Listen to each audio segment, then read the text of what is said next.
what you do first. Infamous Rell, music producer. Been producing for a couple years. You know, got a lot of credits. Mm-hmm. And explain where we are too, so people know. Oh, this is what you call this, John, bro? Mindful Vision Sounds. Yeah, Mindful Vision Sounds. My man Ken Studio, Kenneth Muse. Be on the lookout for him. We got a project together coming soon too. So just to start off, you're originally from down south. You moved to Philly, Atlanta, right? I was born in Philly. Born in Philly, but you went down south. Yeah. So with you being down south, it gave you a chance to like be introduced to trap music and like T.I. and Jeezy, and you kind of admired more the people behind the scenes, not like the actual artists. So you looked up to people like Shorty Red, Zaytoven, Lex Luger. What did you learn from the producers down south, and how did they like motivate you to start? One thing about down south, it's like they got their own sound. Like ever since back then, like you can see now they got their own sound, with, like Metro Boomin and Southside and all them. But to me, like Atlanta always had their own like significant sound. They always separated themselves from others. So I found that interesting, and I just did my homework on that. So how did you find out like what producers who? You just like Google searching? Google, YouTube, you learn everything. That's one thing producers know. You can learn everything on YouTube. Anything even how to make songs and stuff? I learned how to use what I use to make beats on YouTube. Oh, that's decent. Yeah. Maybe you should start showing YouTube for us. I might. So you moved back to Philly in 2005, right? Yeah. So did moving back to Philly like help you in this sort, or do you feel like it kind of I don't know, mess things up, being as though you were in Atlanta with like some of the top producers, like coming back up here, did it like... It didn't mess me up. I think it gave me like a better, it opened up my mind a little bit, like, cause I was so used to the down south scene, then I came up, and then I started listening to Meek, just hearing different sounds, so I think it kind of helped me.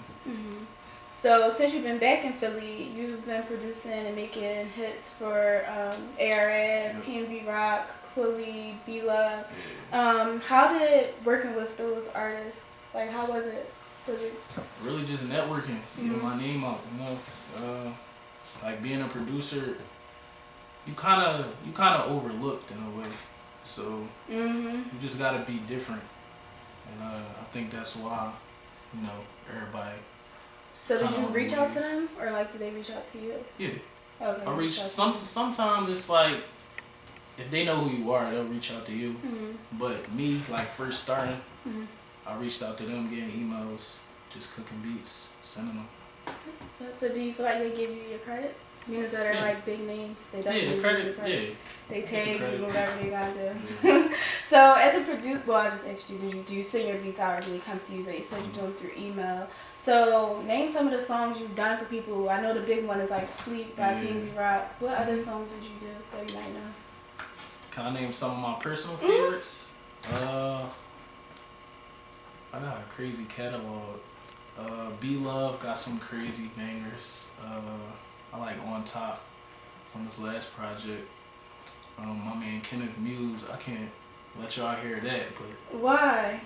It's too exclusive. It's coming soon, but just know we got some bangers coming.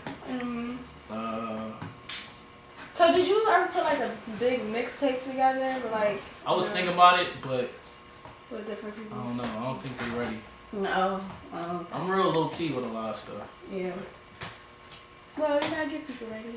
But how did you feel seeing a song like Fleet become so big, and like knowing that was your like beat behind it and everything? Like, were you hyped? Like, oh, my song's on MTV. I was hyped. Yeah, I definitely was hyped, but it's like after a while, since you made it, like you kind of get used to it, really.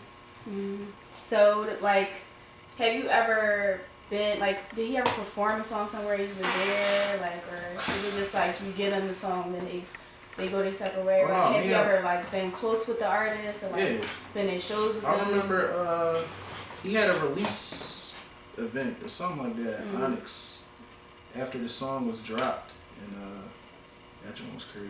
So it's not like you just make the songs and you just no. Oh, okay. I'm in the mix a lot. Yeah. So, is there any other artists in Philly, not even just Philly, that you plan on working with, or that you have like Major artists or anybody? Future? Future. Yeah. You know, some little artists too. Little artists too? Not little, but like emerging. I actually like Kodak Black. Mm-hmm. I like him. He cool. Bryson Tiller. He kind of. Did he just have a show? Did he go? No, I didn't. I was supposed to go, but you could have still a business card. Bryson Tiller, Travis Scott, of course. Yeah. So, do you feel as though you're overlooked or underrated? Like overlooked and underrated in the city as Definitely a producer? underrated. Why is that? I don't know. I just feel like I'm breaking a lot of rules with the music in the city. How you breaking rules? I'm just different. Like my music, the way I network, the way I market stuff is just it's different. So how do you plan on getting, like, you kind of remind me of like how The Weeknd was when he came out. Like nobody really seen his face. Nobody, like he was just like this person. Yeah, he was real low key. Like how do you plan to come out of it? Because you already did like huge songs already. Right. But it's like I would have never maybe did that song. I don't know. I mean, I don't really think like that really matters. I just try to let the music speak. Yeah. Like once they hear the music, they gonna be interested. Like, yo, who made that? So I kind of let that fall into play. So tell me about your label, Raw Talent Sound. Is that still up and running? Oh yeah, that's in action, 100%. How'd you start it? Doing it? Really, just me and my pop getting the game plan together, and I really feel as though producers. This is my opinion. Producers don't really need a huge deal like that. Like once you get a huge buzz, start getting placements, you don't really, like need to be signed under. You can just, I'd rather you just start your own thing, start your own wave. So do you plan on like signing artists from the area, or how do you want to go about that? Or like signing people from Atlanta? The label kind of new, so I don't know yet. But well, you gotta start somewhere. I know. So how soon? So people can 2000, start knocking on the door. 2016. Okay, next year. That's a good start. So, Infamous, Be a Trillionaire, I know you got shirts. Is it like an upcoming clothing line, or was it just like a shirt thing? Just a marketing tool. And what does that mean, be a trillionaire? It's kind of self-explanatory, but it might mean something different to you. Be a trillionaire. Basically, you gotta be real with yourself before you expect lots of money and like fame and fortune. Like you want to be able to look back and say, yeah, I did this, or you want people to have a good look on you with your riches. You don't want to just be a sucker with money. Like, Right. So, what has been your biggest accomplishment so far since you've been producing? Definitely getting on MTV, BET.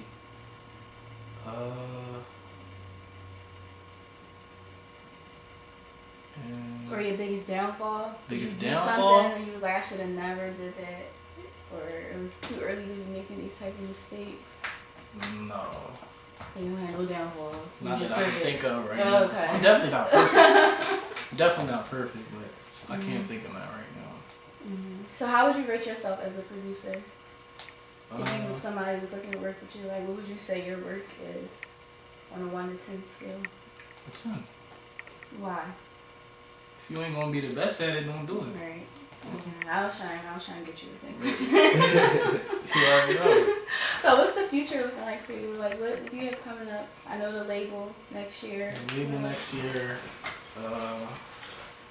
it's a lot of stuff, but I don't want to tell you. Gotta say something. That's why I'm something. Give me one thing. Just to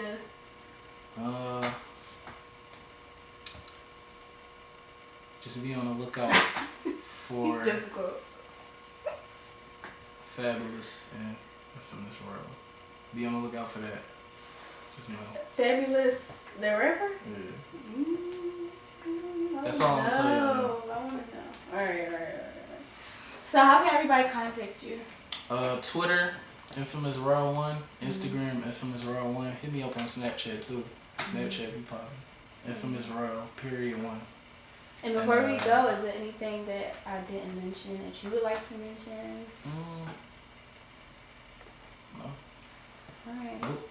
You're an easy one. Well, thank you. Yep. I look forward to hearing your stuff in the future. Alright, thanks.